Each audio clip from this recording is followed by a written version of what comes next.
दोस्तों ये कहानी मीरा नाम की एक विधवा की है। मीरा एक मेहनती और ईमानदार लड़की थी, लेकिन उसके दिल में एक अजीब सा खालीपन था जो कि उसे दिन रात परेशान करता था।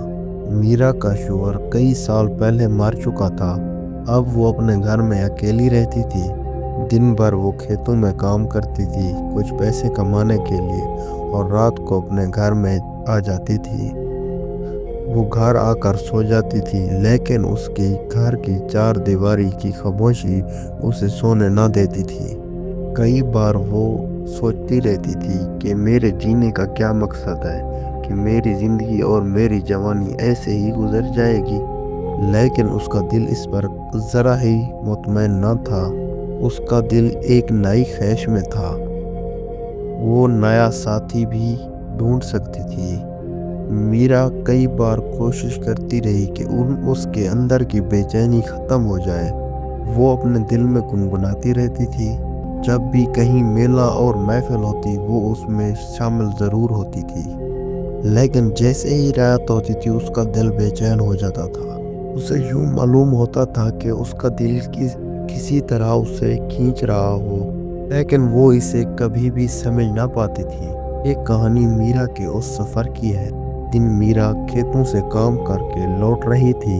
शाम का वक्त था। गांव के किनारे एक पीपल का पेड़ था। उस पीपल के पेड़ के नीचे उसने एक अल्लाह वाले को देखा। उस अल्लाह वाले बुजुर्ग का चेहरा चमक रहा था। उसकी आंखें बंद थी। ऐसा मालूम होता था जैसा कि वो किसी गहरी सोच में हो। मीरा कुछ देर तक वहीं ठहर कर उसे देखती रही। उसने आज से पहले कभी भी ऐसा शख्स न देखा था। उस बुजुर्ग के आसपास एक सुकून और अजीब किस्म की खामोशी थी। मीरा को यकीन हो गया कि ये कोई आम जगह नहीं, और ना ही ये कोई आम शख्स है। मीरा का दिल उस बुजुर्ग की तरफ खींचता चला गया। हिम्मत जुटाकर मीरा ने उस बुजुर्ग से पूछा, ऐ बुजुर्ग, आप कौन हैं? आप कहाँ से आए हैं? बुजुर्ग ने आराम से आंखें खोली। उसकी आंखें बहुत गहरी थी, लेकिन वो नजरें मीरा का दिल खींच रही थी। उस बुजुर्ग ने जवाब दिया कि ऐ लड़की, मैं एक आम सा इंसान हूँ। लड़की ने पूछा, तुम इतनी आराम से कैसे रह सकते हो? मेरे दिल में तो कई बातें उठती हैं। मैं तो सोचती रहती हूँ। आपका चेहरा देखकर ऐसे मालूम होता है जैसे कि सारी परेशानियां खत्म हो गई हों। वो बुजुर्ग मुस्कुराया और कहने लगा, लड़की, परेशानियां बाहर नहीं अंदर होती है। जिस सुकून को तुम बाहर ढूंढ रही हो वो तुम्हारे अंदर ही है, लेकिन तुम उसे देख नहीं पा रही हो। तुम्हारा दिल ख्वाहिशों के अंदर बंधा हुआ है। उस लड़की को इस बुजुर्ग की बात समझ नहीं आई, लेकिन उसकी आवाज़ ने उसके दिल को जीत लिया। तो बुजुर्ग ने कहा कि अगर तुम्हें अपने सवालों के जवाब चाहिए, सच्चे दिल के साथ अपने दिल में झांको। ये अल्लाह वाले से मुलाकात मीरा को बहुत ज़्यादा पसंद आई। अब इस लड़की के दिल में एक नया मकसद आ चुका था। अब वो लड़की इस बुजुर्ग की बातें समझना चाहती थी। वो लड़की रोज सुबह उस बुजुर्ग के पास जाने लगी जहाँ पर वो बुजुर्ग ठहरे हुए थे।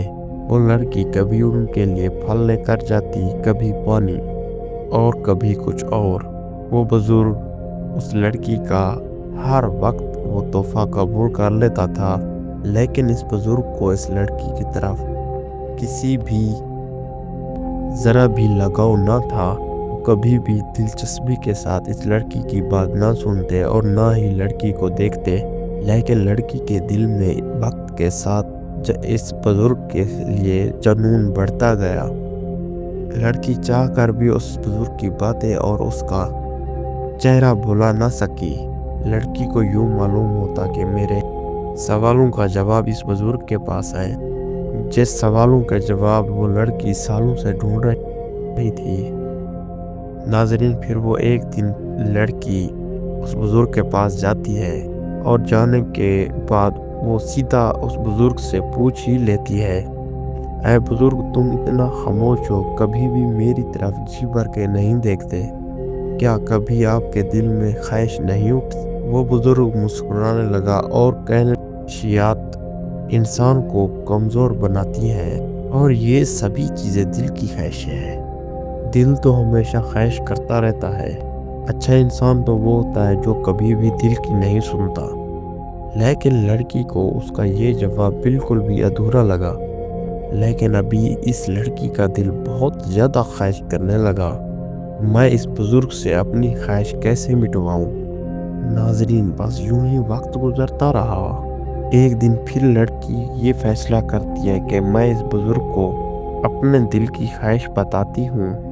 پھر وہ اس بزرگ کے پاس جاتی ہے اور کہتی ہے، اے بزرگ، میں آپ کے پاس اس لیے نہیں آتی آپ میرے تحفے قبول کریں، بلکہ میں آپ کے پاس اس لیے آتی ہوں، آپ کی خوبصورتی اور آپ کی باتیں میرے دل کو بھاتی ہیں۔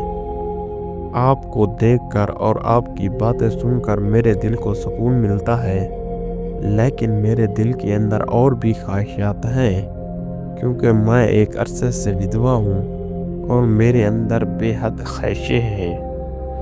جو خواہشیں عورتوں کے اندر ہوتی ہیں، میرے اندر بھی وہی خواہشیں ہیں، کیونکہ میں بھی ایک عورت ہوں۔ میں چاہتی ہوں آپ میری طرح دلچسپی لیں اور مجھے دیکھیں۔ میں ایک عرصے سے اپنے لیے سکون تلاش کر رہی ہوں۔ بزرگ نے بڑی خاموشی اور بڑے دیر لہجے میں کہا، تم جو اپنی خواہشات پوری کرنے کے لیے ڈھونڈ رہی ہو، یہ سب چیزیں نارمل ہیں۔ جو عورت یا مرد ایک عرصے تک اکیلا رہتا ہے اور مجھ میں کتنا بڑا ہے اور مجھ میں اور اس میں کتنا فرق ہے، اور وہ چاہتا ہے کہ میری خواہش پوری ہو جائے، یہ سب نارمل ہے۔ تمہاری آنکھیں میری طرف دیکھتی ہیں اور تمہارا دل یہ خواہش کرتا ہے اس کے ساتھ سو کر اپنی خواہش پوری کر لوں، لیکن یہ تمہارے جسم کی لذت ہوگی۔ جو سکون تم ڈھونڈ رہی ہو وہ تمہارے اندر ہے، نہ کہ میرے اندر، نہ وہ تمہیں میرے ساتھ سو کر ملے گا۔ پھر وہ لڑکی کہنے لگی، اگر یہ سکون میرے اندر ہے تو میں اسے محسوس کیوں نہیں کر سکتی؟ وہ بزرگ سمجھانے لگا، کیونکہ تم اپنا سکھ باہر کی طرف ڈھونڈ رہی ہو، تم اپنی خواہش باہر ڈھونڈنے میں لگی ہوئی ہو۔ خواہشات نارمل ہے، اصل سکون تو تمہارے اندر ہی ہے۔ جب تم اسے ڈھونڈنے میں کامیاب ہو جاؤ گی۔ پھر وہ لڑکی اس بزرگ کی باتیں سن کر اپنے اندر سکون ڈھونڈنے لگی۔ اس کی بے چینی کی وجہ باہر کی دنیا نہیں ہے، بلکہ اس کا اپنا ہی دل ہے۔ اس کا اپنا ہی دل کہتا ہے کہ تم بے چین ہو۔ پھر وہ لڑکی اپنی زندگی کو ایک نئے سرے سے جینا شروع کر دیتی ہے۔